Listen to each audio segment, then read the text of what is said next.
India has strongly responded to Pakistan's terrorism by launching Operation Sindoor on May 7, a decisive military action aimed at dismantling terror infrastructure in Pakistan and Pakistan-occupied Jammu and Kashmir.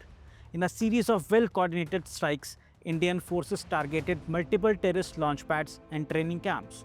The operation sent a clear message to the world that India will not remain silent when its sovereignty is attacked and its citizens are targeted. The world has rallied behind India, with many countries issuing strong statements of support for Operation Sindoor. The UK Foreign Minister David Lammy said that India is right to feel outrage at this terrible attack on April 22. He called upon Pakistan to do more to tackle that terror threat within its own borders. Former UK Prime Minister Rishi Sunak has also supported Indian attack on terrorist infrastructure and said that no nation should have to accept terrorist attack being launched against it from another country.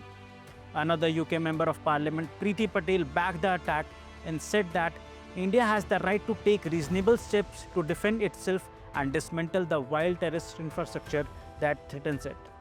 The French Foreign Ministry condemned the April 22 Pahalgam attack and expressed full solidarity with India, stating that France supports India's effort to combat terrorism and understands India's right to protect its citizens.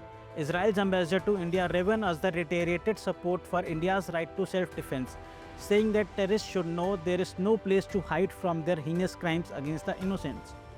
Dutch MP Geert Wilders also expressed his solidarity, boldly stating that Kashmir is 100% Indian and using the hashtag Pakistan behind Pahalgam to call out Pakistan's involvement.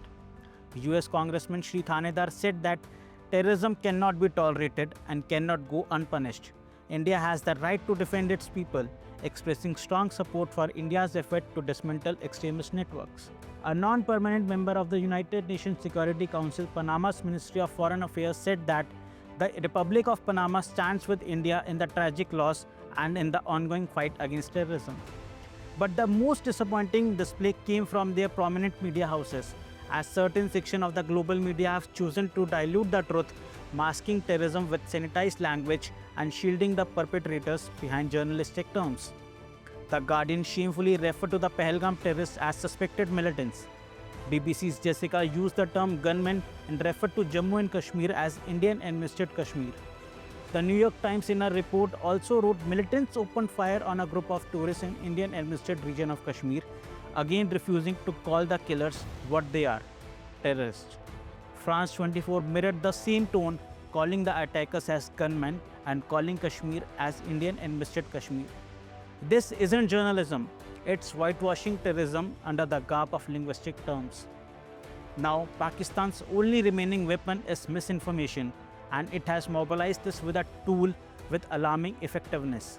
With Indian authorities and PIB cracking down on the Pakistan-based online trolls network and social media handles, Islamabad reportedly sought assistance from Beijing. Leveraging China's online propaganda machinery, a new wave of disinformation emerged. The Chinese state-controlled media outlet Global Times falsely claimed that Pakistan Air Force shot down an Indian fighter jet in retaliation to India's military strike.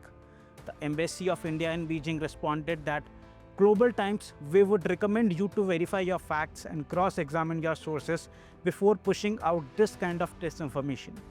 The China, only strategic ally of Pakistan, continues to fuel false narrative to serve its geopolitical interest. Despite the misinformation war, India has shown unmatched resilience and strategic clarity. Operation Sindoor is not just a military mission. It is a declaration that India will never bow down before terror. While Pakistan hides behind falsehood and propaganda, India leads with action, truth and global support. In military strength, diplomacy and moral clarity, India sits far ahead of Pakistan, which is still trapped in the cycle of exporting terror and dying victimhood.